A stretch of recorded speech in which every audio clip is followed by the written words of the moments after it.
18. Eclesiastes 1, 17 e 18.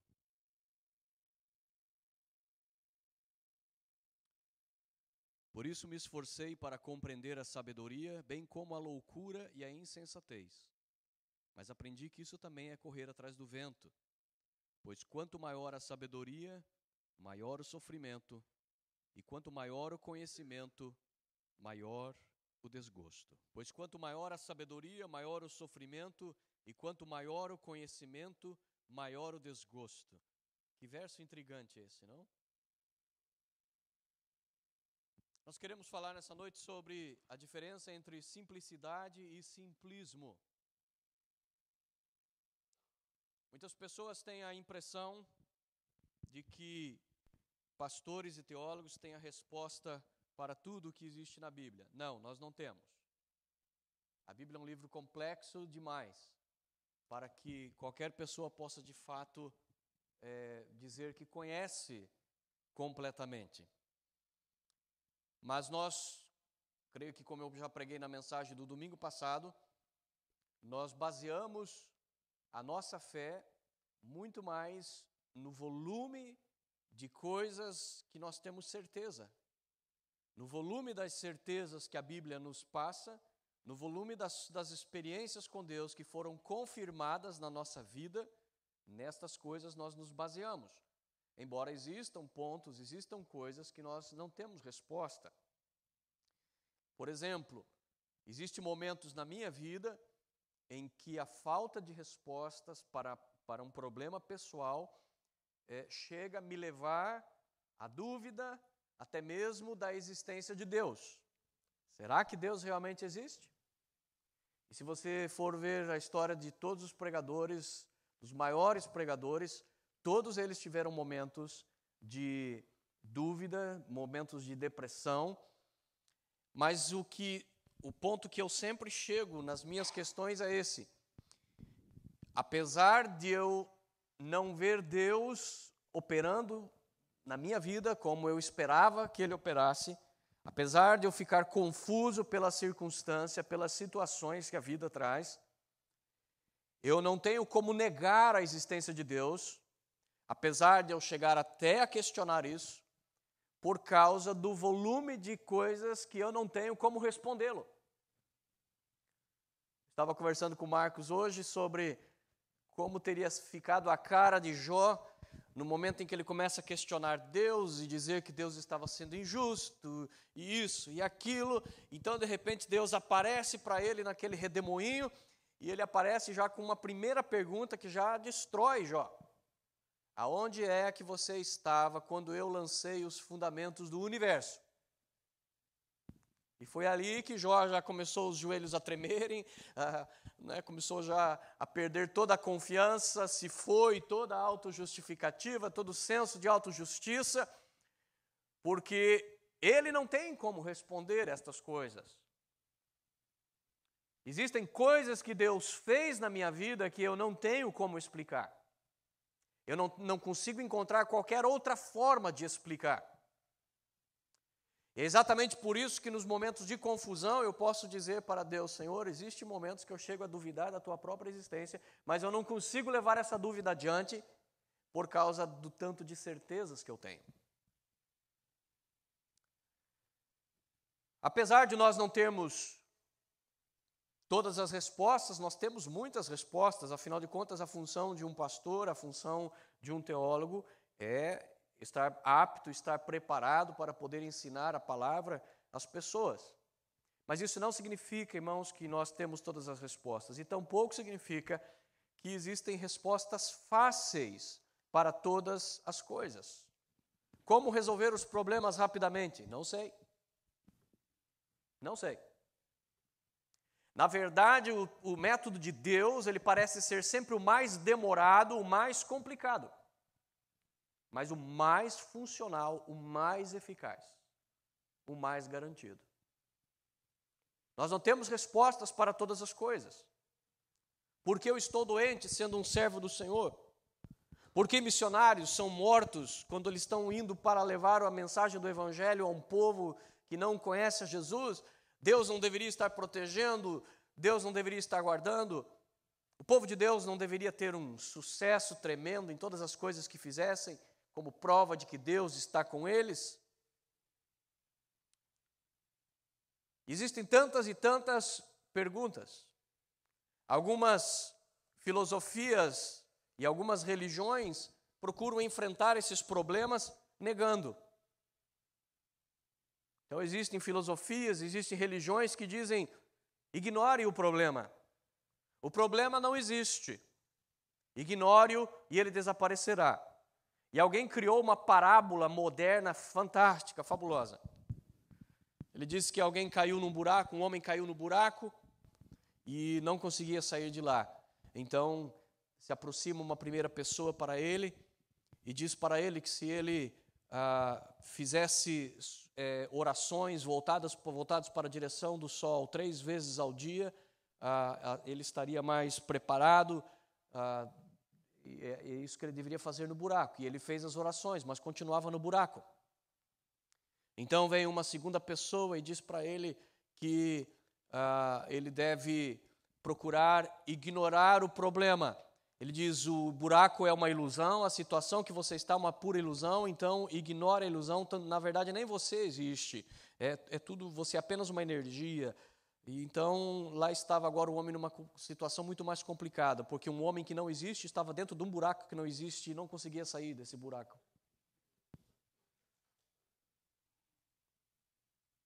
A verdade é que não é ignorando os problemas que nós vamos vencê-los. A Bíblia não usa essa alternativa.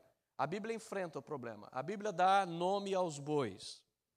Ela chama pecado de pecado, ela chama demônio de demônio, ela chama irresponsabilidade de irresponsabilidade. Nós é que costumamos misturar as coisas. A filosofia do Facebook diz que é melhor você jogar os teus problemas e dizer que é demônio do que dizer que é falta de caráter. Porque demônio você ora e expulsa, mas falta de caráter você tem que tratar. Então é muito mais fácil jogar toda a culpa em cima do diabo. Diz que terminou o culto e as pessoas estavam saindo da igreja e viram o diabo sentado no meio-fio, assim, chorando. E um daqueles crentes assim que sobra amor, né, chegou para o pobre diabo: ô, seu diabo, o que você está aí chorando? Esses crentes aí, tudo que eles fazem, eles põem a culpa em mim. Tem coisa que eu nem faço, né? Eu sou culpado de tudo. E é verdade. Nós procuramos espiritualizar quando não devemos, carnalizamos quando não devíamos. Coisas que nós deveríamos responder pela Bíblia, nós respondemos pela lógica. Coisas que deveríamos responder pela lógica, nós espiritualizamos e citamos versículos fora de lugar, fora de horário, quando não deve. E aí nossa vida vai se complicando. Mas a verdade é que a Bíblia chama cada coisa de cada coisa. Simples assim. Quando uma pessoa está doente, a Bíblia diz que está doente é porque estava doente. Muitos hoje procuram negar, dizendo que a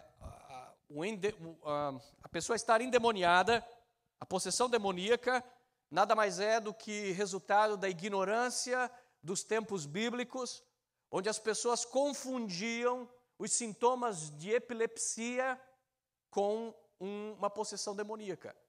Você já viu um epilético? É horrível. Quando ele tem um ataque epilético, ele espuma pela boca, ele se contorce todo, ele geme, ele dá grunhidos. E segundo essas teorias, a pessoa, há 2000 anos atrás, quando as pessoas eram ignorantes, não sabiam de nada, viram pessoas epilépticas e acharam que eram demônios. Entretanto, a Bíblia faz clara distinção entre ambas as coisas. Nas páginas da Bíblia, você vê a Bíblia chamando um cara de lunático, ou seja, doente mental.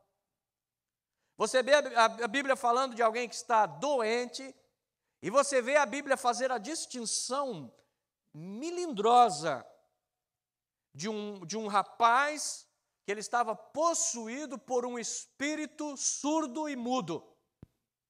Olha a distinção que a Bíblia faz, porque aí nós nos confundiríamos. O cara é surdo e mudo, o que a gente ia dizer que era? Doença. Mas a Bíblia diz, não, nesse caso não é doença. É um demônio surdo e mudo.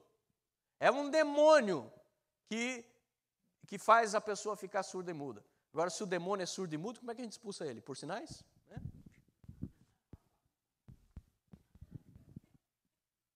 Mas o fato que é o que existia ali. Ué. E a Bíblia faz separação de cada uma dessas situações. Nós é que vamos complicando com as nossas desculpas. Cristo é a resposta. É uma afirmação verdadeira, mas é uma afirmação simplista. A Bíblia nos ensina a ser simples. Jesus disse, sejam simples como a pomba e prudentes como a serpente. A Bíblia nos ensina no livro de Atos como a igreja primitiva, ela procurou viver um estilo de vida simples. Diz a Bíblia que cada um doava as coisas que tinham, traziam aos pés dos apóstolos, os apóstolos repartiam com todos para que ninguém tivesse falta. Ou seja, ninguém tinha intenção de ser rico, de ter muito conforto, ninguém tinha muita vaidade. Eles procuravam prezar por um estilo de vida simples, e assim deve ser a vida do crente, simples. Entretanto, existe uma diferença muito grande entre simplicidade e simplismo. O simplismo é quando nós buscamos respostas fáceis, curtas, resultados imediatos para coisas que são complexas. Cristo é a resposta, mas isto é uma questão muito simplista. É verdade, mas é simplista.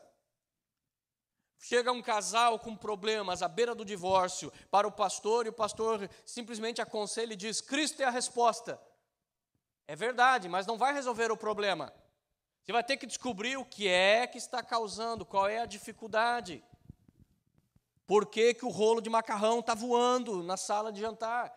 Você vai ter que descobrir, vai ter que trabalhar, vai ter que argumentar, vai ter que pedir direção de Deus, e aí não é fácil. O casal, por outro lado, vai ter que aprender a deixar de lado sua ira, sua raiva, porque a mulher nessa hora ela está orando, Senhor, me dê paciência, me dê perseverança, mas não me dê força, senão eu mato ele. Né? Mas ela vai ter que deixar de lado a ira. Porque também não adianta você procurar o melhor aconselhador, o melhor conselheiro do mundo, do universo, chegar para ele e dizer, o meu problema é esse, e ele vai te dizer o que você tem que fazer, mas se você não tem desejo de fazer o que ele falou. Então, na verdade, para um problema de um casal ser resolvido, existe uma longa jornada, uma jornada difícil, uma jornada triste. Você vai ter que encarar os seus próprios erros. Cada um vai ter que encarar os seus próprios erros. Você vai ter que passar por cima de muitas coisas. É a única maneira. Não é simplesmente oferecendo uma resposta barata, uma resposta simplista que vai responder às questões. Eu vi num para-choque de um carro, dizia um sticker que dizia assim, try Jesus. If you don't like him, the devil will take you back. Experimente Jesus. Se você não gostar dele, o diabo vai te aceitar de novo.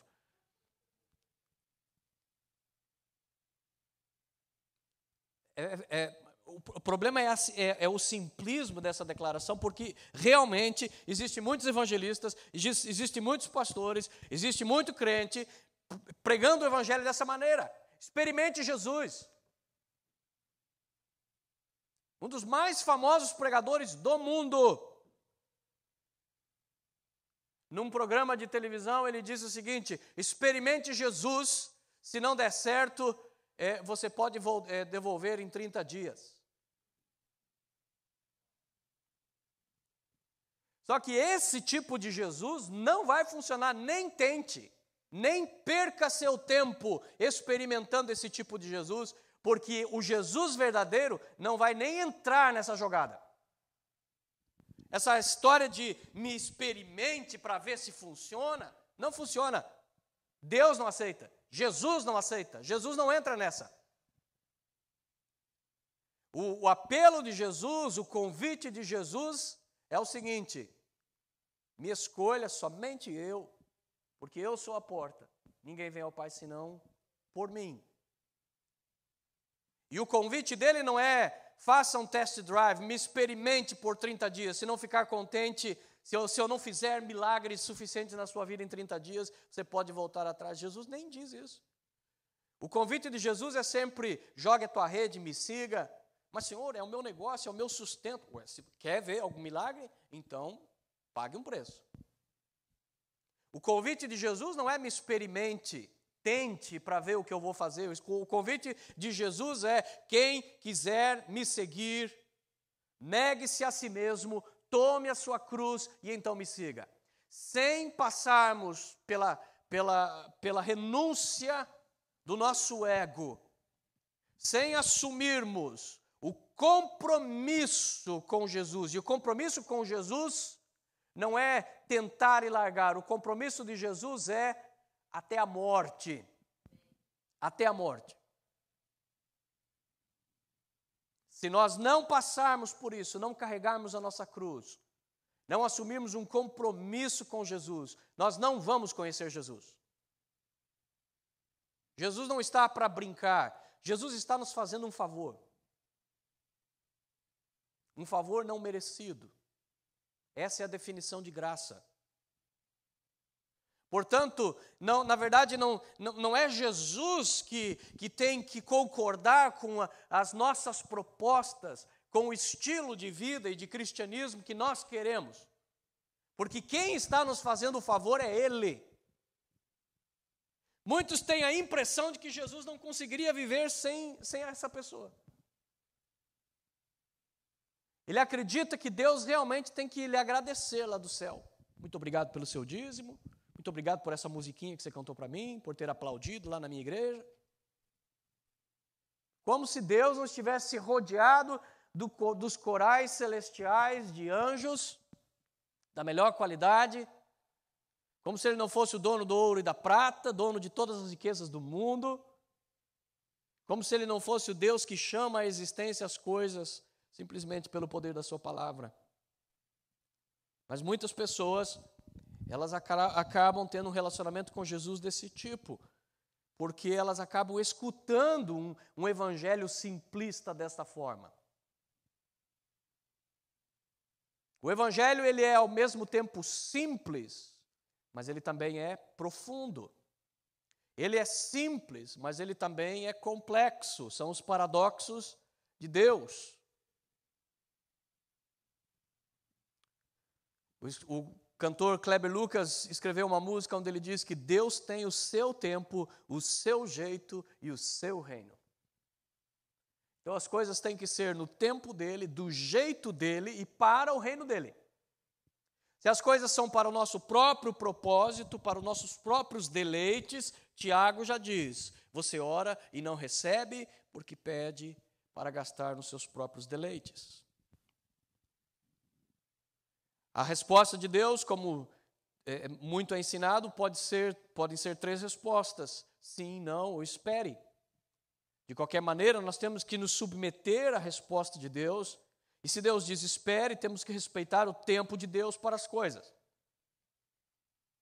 Nós podemos sim adotar um evangelho simplista, que se apropria de apenas alguns poucos versículos da Bíblia, isolados, para dizer que você tem que ter fé, e que Deus é o Deus da riqueza, e que Jeová é Jeová Rafá, e que então você não pode aceitar a enfermidade, não pode aceitar a miséria. Tudo isso é verdade. Que Jeová é Rafá, que Ele é o Deus que nos dá riquezas, isso é claramente bíblico, está escrito em Deuteronômio. Agora, existe muito mais complexidade que envolve essas afirmações. Por exemplo, se no propósito de Deus, é verdade que Deus é um Deus que pode e deseja o melhor para os seus filhos. É verdade que Deus é um Deus que pode nos enriquecer por ser o dono do ouro e da prata. É verdade, tudo isso é verdade. Porém, aqui a coisa se torna complexa. De acordo com a tua personalidade, de acordo com o teu caráter, Deus sabe que às vezes a única maneira de você continuar fiel a Ele é sendo pobre. Deus sabe dessas coisas. Porque tem gente que faz campanha, ora, Senhor, me dá aquele carro, Jesus, eu quero trazer as almas para a igreja, Senhor, me dá aquele carro, Senhor, eu quero sair por aí evangelizar. Aí Deus dá o carro. Aí o irmão não vem na igreja, faz 3, 4 domingos, com um carro novo. O pastor liga, pergunta, pai, o que aconteceu, meu irmão? O que está ausente? Ah, pastor, a gasolina está muito cara. O imposto do carro está muito alto. Então Deus fala, na próxima vez, então eu vou te dar uma bicicleta. E Deus sabe que existem pessoas que a única maneira delas servirem ao Senhor é se elas permanecerem numa situação de falta de recursos. Porque a única maneira onde elas não vão se sentir suficientes, autossuficientes, é a única maneira onde elas vão depender de Deus, buscar a Deus, reconhecer quem elas verdadeiramente são. Existem situações onde morre uma pessoa e nós não conseguimos entender por como Deus pode permitir. Às vezes uma pessoa chave, uma pessoa importante, uma pessoa que evangeliza, uma pessoa que ganha almas, e de repente ela sofre uma morte trágica. E nós ficamos, como é possível? Como é possível? É possível porque Deus, que conhece a complexidade do jogo, Ele sabe exatamente qual peça mudar que vai dar maior efeito para o seu jogo. Ele sabe o que Ele deve fazer que vai trazer mais almas. Deus permitiu que Saulo matasse a Estevão. Mas a morte de Estevão depois se tornou um dos maiores testemunhos para Saulo, que se transformou em Paulo. Ou seja, Deus podia deixar Estevão vivo, e Estevão era um evangelista, teria ganho algumas almas para Jesus, fazendo um bom trabalho. Mas por causa da morte de Estevão, Paulo teve a convicção do Espírito Santo e o impulso de se tornar missionário. E por causa de Paulo, milhões de pessoas até hoje continuam sendo salvas. 80% do Novo Testamento foi escrito por ele. Aí dá para entender porque Deus permitiu a morte de Estevão. Simplicidade ou simplismo? O que nós vamos escolher? No simplismo, quando nós nos encontramos em momentos de dificuldade, nós já entendemos que Deus nos abandonou, que Deus não nos ama, vou mudar de religião, vou mudar de igreja, é essa igreja que está me dando azar, e tomamos atitudes, procuramos mudar, mudamos de roupa, mudamos de mulher, mudamos de marido, mudamos de emprego, mudamos de país, vamos resolvendo nosso problema. Mas, na verdade, quando nós usamos a simplicidade de ouvir a Bíblia, o que ela tem a nos dizer, nós descobrimos que Deus é um Deus que lida com complexidades que nós não podemos lidar.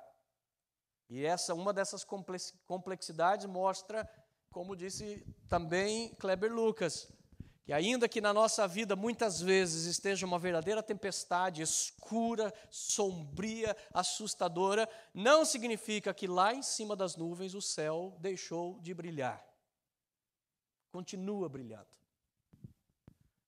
E se você já decolou alguma vez de avião e teve essa experiência de decolar sob chuva, você viu exatamente isso. Aquele tempo feio, meu Deus, será que eu vou ficar nesse avião? Esse avião vai cair, mas tão logo ele levanta, ele já passa por cima das nuvens, e quando você vê lá, pode tirar o bronzeador, que o sol está lá. O sol continua brilhando. Não importa o que esteja acontecendo, Deus não perdeu o controle. Simplicidade é algo bom, simplismo não. Um dos grandes erros, por exemplo, do movimento pentecostal, do movimento das igrejas pentecostais, que foi uma bênção, da qual eu nasci, minha família se converteu dentro do pentecostalismo, mas um dos grandes problemas do pentecostalismo foi exatamente o simplismo. Por exemplo, a única evidência de que uma pessoa foi batizada com o Espírito Santo é falar em línguas. Falar em língua, é evidente que quem fala em línguas foi batizado com o Espírito Santo, mas é simplismo você afirmar que esse é o único sinal, que esse é o único meio. Por que simplismo? Porque essa é uma maneira de nós ditarmos para Deus como Deus pode agir. Por exemplo, eu já ouvi pessoas ensinarem, que quando você está orando por alguém, se a pessoa cair para trás, é endemoniado. Se cair para frente, foi poder do Espírito Santo. Estão querendo dar ordem para Deus, até para que lado ele derruba o caboclo. E se Deus resolver derrubar para o lado, como é que ficou daí agora? Ficou meio de Deus, meio do diabo? As coisas não são simples assim. O pentecostalismo acreditou que o poder resolve tudo. Então o negócio é buscar poder, irmão. Vamos buscar poder, vamos se encher do poder. Fala em língua aí, fala em língua. Quando eu era adolescente, eu não era batizado ainda com o Espírito Santo, e eu estava ali orando naqueles cultos, tal. Vamos orar agora para receber o batismo do Espírito Santo. E daí você estava orando, oh Jesus, me batiza, e chegava o diácono do teu lado, bem na tua orelha, assim, e falava, diz aleluia, aleluia, aleluia, aleluia, aleluia, glória a Deus, glória a Deus, glória a Deus. Ué, mas é claro que se eu ficar falando aleluia, aleluia, vai rolar minha língua, mas isso aí não é língua estranha. Ou é tão estranha que nem Deus entende. Eu quero o batismo genuíno. E teve um que o diácono chegou e falou, fale aleluia, aleluia, aleluia, aleluia, aleluia. Agora fala em língua. Ele falou língua, língua, língua, língua, língua, língua.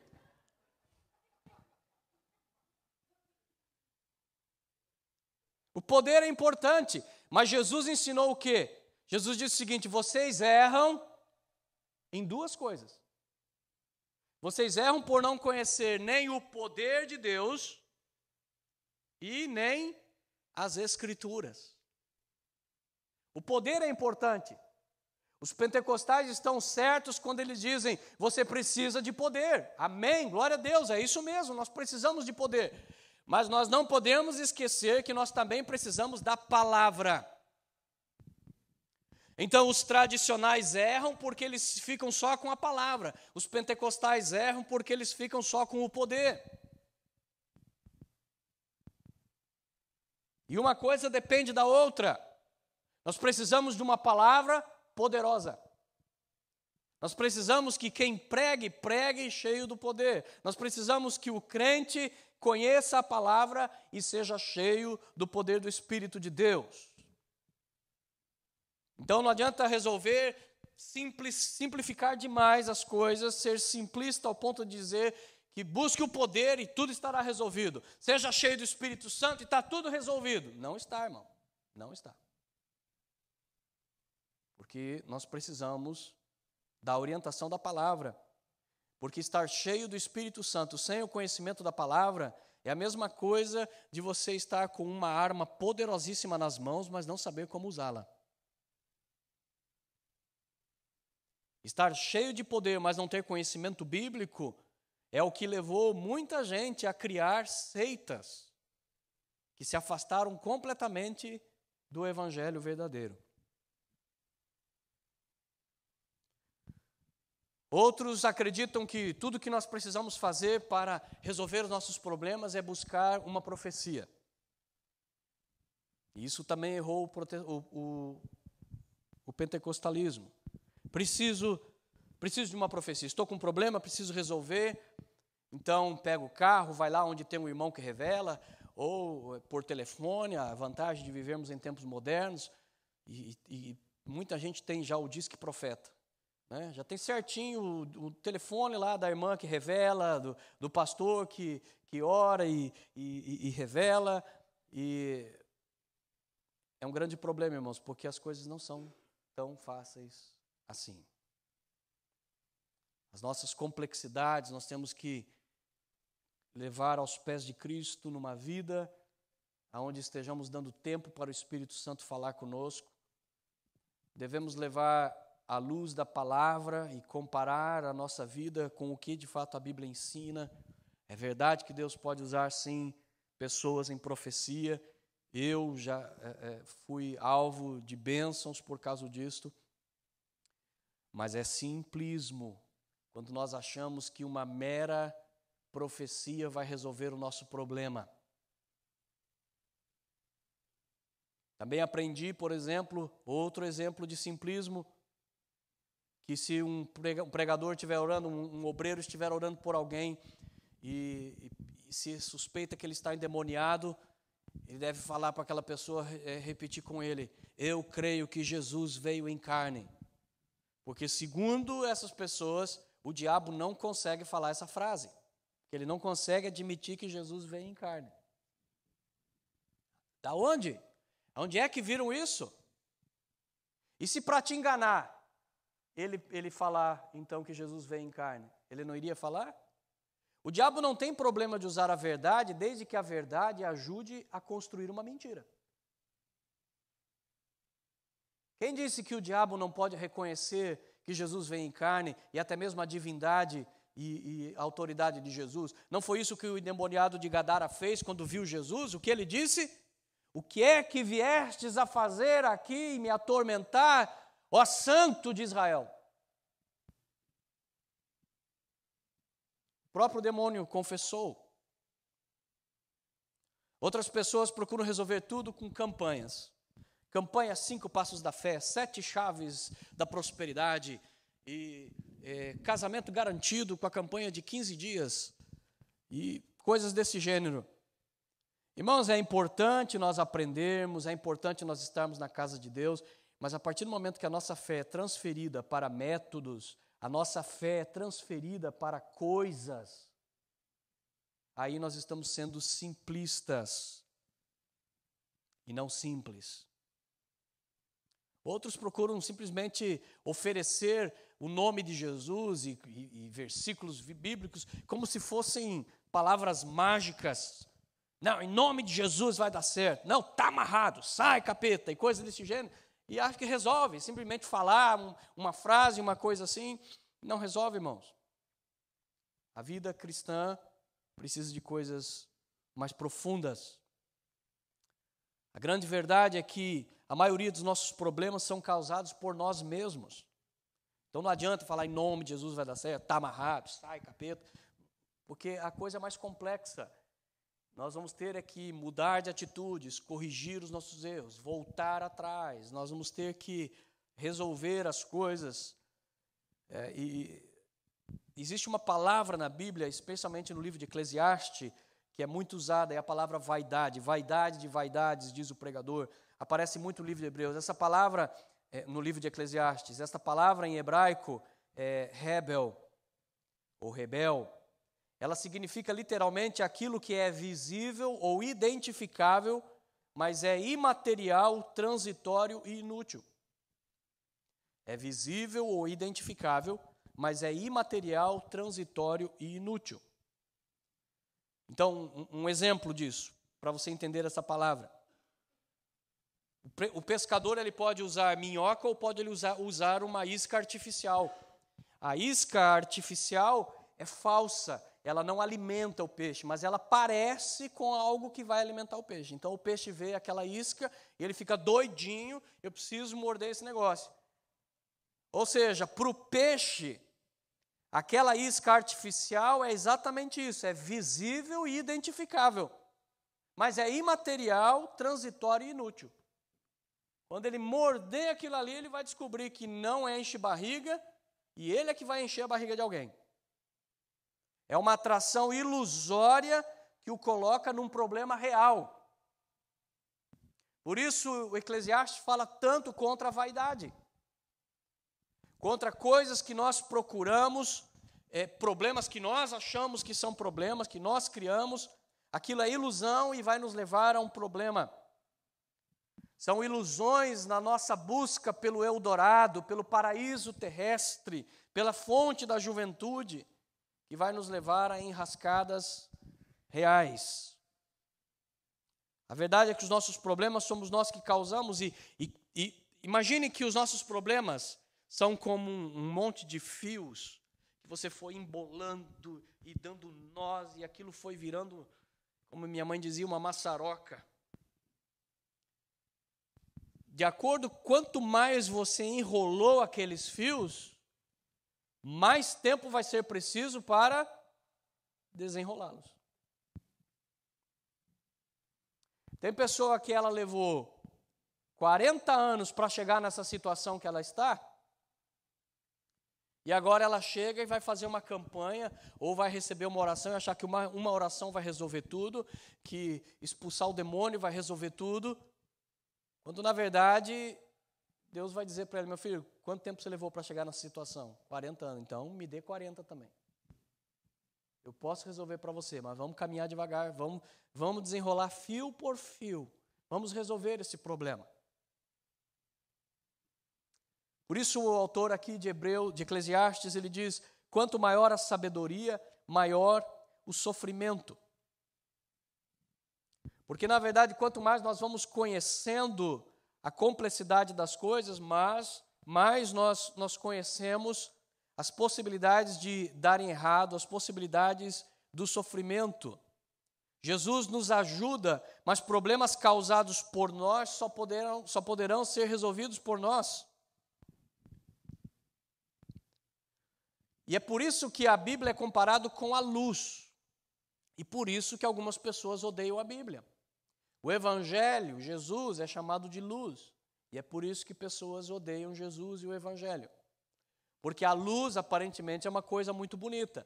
Mas a luz é bonita quando uma pessoa a deseja.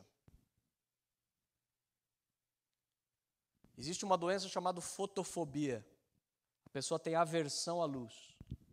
A luz machuca os olhos dela. Então, uma pessoa com fotofobia, ela rejeita a luz, porque a luz para ela não é agradável. Existem pessoas com problema de fotofobia espiritual.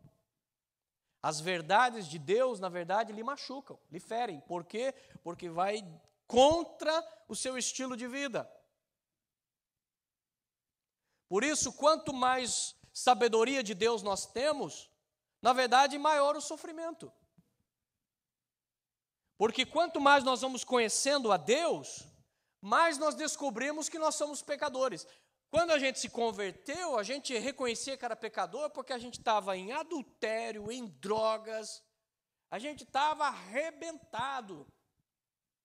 Todo mundo via que nós estávamos em pecado, só nós que não. Era tão evidente, mas a gente não enxergava. Mas como a luz de Cristo era muito pequenininha na nossa vida, mas foi suficiente para nos fazer ver que aquelas coisas eram erradas, que aquelas coisas eram pecado e que nós precisávamos mudar de vida, e nós mudamos de vida. Mas à medida que você vai buscando a Cristo, à medida que você vai se aproximando da luz, você vai descobrindo coisas que antes você não via. Você vai descobrindo que você não é mais um drogado, você não é mais uma prostituta, mas você é uma pessoa manipuladora, você é mentiroso, você é uma pessoa cheia de vaidade, cheia de inveja, é orgulhoso. E quanto mais nos aproximamos de Deus, irmãos, mais nós descobrimos a nossa incapacidade de corresponder a Ele. Ou seja, quanto mais nós nos aproximamos de Deus, mais pecadores, de fato, nós nos sentimos. Mas por causa da graça de Jesus e da justificação que vem da morte de Jesus na cruz, por fé, pela fé em Jesus, nós não ficamos enlouquecidos com essa nossa constatação de nossa fraqueza. Nós levantamos as mãos e damos graça.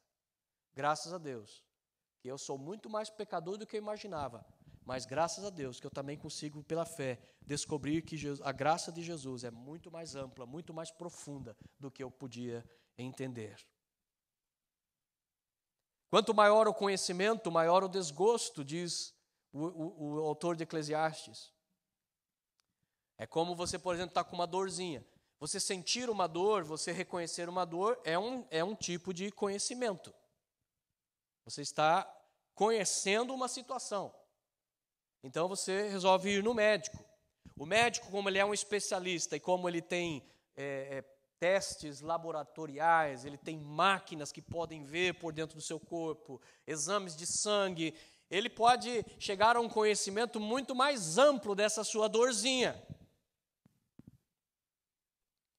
E é por isso que, às vezes, a visita ao médico é bastante desagradável. Por quê? Porque ele vai acabar te dizendo que aquela dorzinha é muito mais problemática do que você pensa. Porque quanto maior o conhecimento, maior o desgosto. Você achava que era só uma pequena indisposição. Ele fala, não, você tem 5 dias de vida.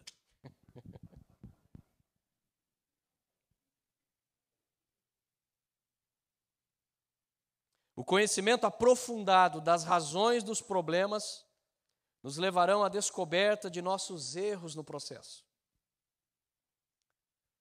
E não poucas vezes nós vamos ter desgosto de descobrir que somos os culpados e não as vítimas. Às vezes a gente aconselha pessoas, pastor, o senhor tem que dar um jeito no fulano. Essa pessoa é uma desgraça, essa pessoa está acabando comigo. Constantemente a gente vê isso em aconselhamento de casais. A pessoa transforma o cara ou a mulher num demônio. Mas à medida que o aconselhamento vai avançando, às vezes você descobre que o papel se inverte. Você descobre que quem na verdade era o culpado, na verdade é a vítima. O causador do problema, na verdade, é o outro. O outro só está, às vezes, reagindo como pode diante das circunstâncias que a vida lhe deu. Temos que parar de procurar fórmulas mágicas e temos que adotar princípios, irmãos, princípios bíblicos. As respostas de Deus, às vezes, elas são tão complexas como aquelas secretárias eletrônicas, aqueles atendimentos eletrônicos de telefone, que você liga, você quer resolver um problema da sua conta, do seu credit card, e você liga e diz assim, para falar com tal departamento, diz que 1. Para falar com o departamento, diz que 2. Para falar... O miserável do seu departamento é o 9. Você tem que esperar, diz que o 9, é esse. Apertou o 9. Aí ele cai num outro menu. Para resolver isso, para resolver aquilo. Se você está vestido de jeans, disse isso. Se você está tomando um milkshake agora, diz que... E às vezes você fica 1 hora, né, até conseguir encontrar a sua resposta. E a resposta de Deus, às vezes, se parece muito com isso. A gente quer uma resposta pronta. Eu quero ir para o culto, quero ouvir uma boa pregação, um louvor, quero sair dali renovado e quero que o pastor faça uma oração e todos os meus problemas estejam resolvidos. E, na verdade, o que Deus vai te dizer, olha, se o seu problema é esse, diz que 9. E aí você vai falar, ok, agora se dentro desse seu problema, você se encontra nessa categoria, então, você vai na outra. E, às vezes, nós temos que ir buscando os caminhos da palavra de Deus, os caminhos da direção do Espírito Santo, até Ele resolver o nosso problema. Agora, tenha certeza disso. Se você seguir o menu de Deus, a resposta é garantida, a bênção é definitiva. Nós temos que reconhecer, então, em Jesus, a profundidade dele e parar com as respostas simplistas. Vamos viver uma vida simples, mas vamos entender que a vida cristã, ela é complexa. Ela exige renúncia, ela exige conhecimento, ela exige conhecimento de si próprio, ela exige conhecimento do Deus a quem nós servimos, ela exige conhecimento das pessoas das quais nós estamos rodeados. Somente com esse conhecimento nós vamos conseguir ir buscando as respostas e vamos alcançar em Deus, mas não existem respostas fáceis.